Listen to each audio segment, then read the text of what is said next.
नमस्कार, जय हिंद, जय भारत। स्वागत है आप सभी लोगों का गोविंदम डिफेंस एकेडमी के इस ऑनलाइन प्लेटफॉर्म के ऊपर।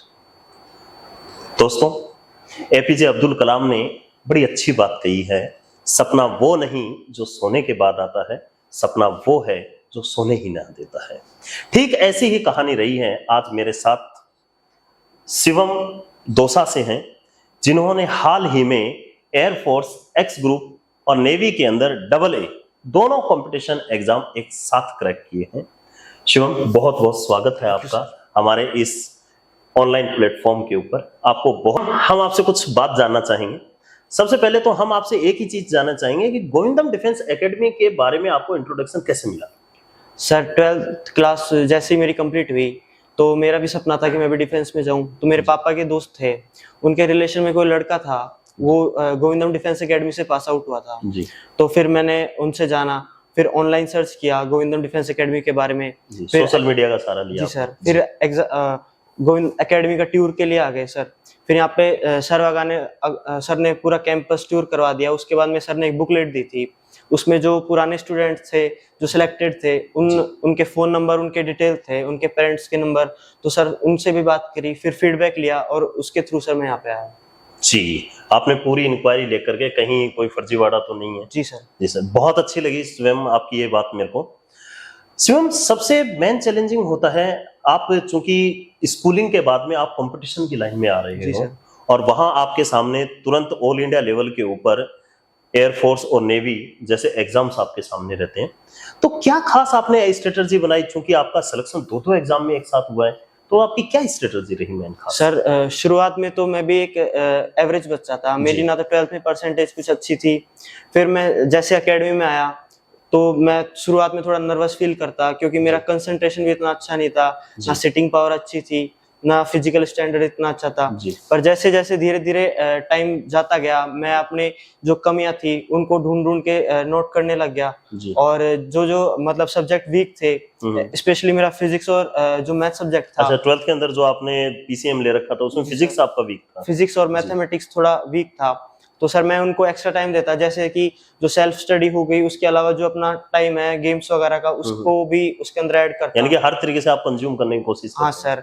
और जैसे डाउट काउंटर है, उन पे सर के साथ डिस्कस करता, दोस्तों से क्वेश्चन वगैरह पूछता और ज्यादा से ज्यादा जो नोट्स प्रोवाइड करवाते थे उनको रिवाइज करता था सर। जी, एकेडमी के द्वारा जो नोट्स वगैरह होते थे उनको आप रिवाइज करते रहते थे। जी, तो शिवम में आप दौसा से बिलोंग करते हैं। दौसा में जहां तक मैं जानता हूं एजुकेशन का इतना बड़ा कोई माहौल नहीं है, और वहां से आप सीकर तक आए हैं। जी सर। तो इसमें आपको वहां के माहौल से लेकर के यहाँ एकेडमी में एक नया माहौल मिला आपको? जी सर। तो बहुत सारे, मैं जहां तक सोचता हूँ, चैलेंजेस आए होंगे आपके सामने, तो क्या क्या चैलेंज आए और कैसे हुआ आपने? सर सबसे बड़ा चैलेंज तो यही था कि जो यहाँ का टाइम टेबल है, शेड्यूल है, उसके हिसाब से यहाँ पे ढलना होता है। जैसे कि मॉर्निंग में जल्दी उठना, फिजिकल करना, उसके बाद में रेडी होके क्लासेस के लिए जाना, सेल्फ स्टडी करना।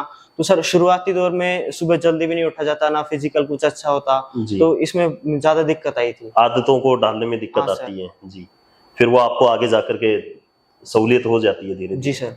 जी, तो एग्जाम टाइम के अंदर क्या आपको कोई विशेष रूप से कुछ चीजें प्रोवाइड करवाई गई, या फिर और कोई आपने कोई नई स्ट्रेटजी अपनाई? क्योंकि सेम डे में और एग्जाम डे में बहुत ज्यादा डिफरेंस। जी सर। तो उसके लिए क्या आपकी कोई खास तैयारी?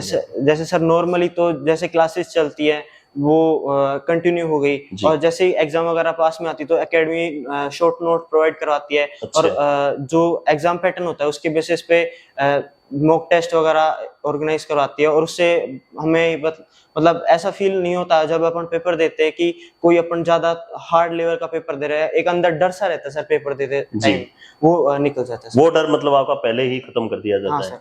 सेम मतलब जब आप एग्जाम टेबल के ऊपर बैठते हैं तो अपने आप को आप कंफर्ट फील करते हैं? जी सर। जैसा कई बच्चों के साथ हो जाता है कि पता नहीं एग्जाम में क्या आएगा, किस प्रकार से आएगा, तो आपकी प्रिपरेशन काफी मेन सर जो टाइम का होता है, ऑनलाइन एग्जाम होती है उसमें टाइम फिक्स रहता है, तो इसका भी थोड़ा नॉलेज हो जाता है भाई अपने को कितने समय में कितना पोर्शन क्या करना है। अच्छा, तो शिवम, हम आपसे एक खास बात जानना चाहेंगे कि ऐसी क्या एक खास विशेषता आपने देखी जो आपको सिर्फ लगता है कि गोविंदम डिफेंस एकेडमी में आपको दिखाई दी? सर वैसे डिफेंस के लिए जो डिसिप्लिन होता है वही जी, मेन जी। इंपॉर्टेंट होता है, और एक टाइम मैनेजमेंट की चीज है। ये दोनों ही चीजें यहाँ पे सर बहुत अच्छी प्रोवाइड करवाई है। यहाँ पे डिसिप्लिन के बच्चों को सारे बच्चों को डिसिप्लिन के साथ रखते हैं, और टाइम टू टाइम का शेड्यूल तैयार था, कब उनकी क्लासेस होनी है, कब नाश्ता, कब लंच, कब सोना है, ये सारी चीजें।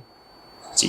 शिवम, आप अपने जूनियर्स को या जो न्यू कमर्स हैं उनके लिए कोई खास मैसेज देना सर चाहेंगे? उनके लिए बस खास मैसेज यही है कि अगर वो गोविंदम डिफेंस एकेडमी को चुनते हैं तो उनके लिए अच्छी बात है, क्योंकि यहाँ पे एक तो उनका टाइम मैनेजमेंट की जो चीज है उसके लिए सारा सॉल्यूशन हो जाएगा। जी। और कई बच्चे होते हैं वो सोचते हैं कि भैया हम ऑनलाइन स्टडी कर लेंगे, घर जी, पे जी। हाँ, पढ़ाई ये कर भी एक लेंगे, प्रचलन चला हुआ है। घर पे पढ़ाई कर लेंगे, तो सर वो कर तो सकते हैं, पर जो माहौल होता है एक पढ़ाई का, जी। किसी भी चीज को करने के लिए जो माहौल प्रोवाइड कराते हैं ना, Yes. वही मेन इंपॉर्टेंट रहता है। और यहाँ पे उस माहौल के अकॉर्डिंग सर सब कुछ सही हो जाता है। जी। शिवम, आप हमारे साथ जुड़े और आपने अपने विचार हमारे सामने रखे, दर्शकों के सामने आपने पहुंचाए, इसके लिए आपका बहुत बहुत धन्यवाद। और आपके फ्यूचर के लिए आपको वापस से एक बार बहुत बहुत सी शुभकामनाएं। Thank you sir.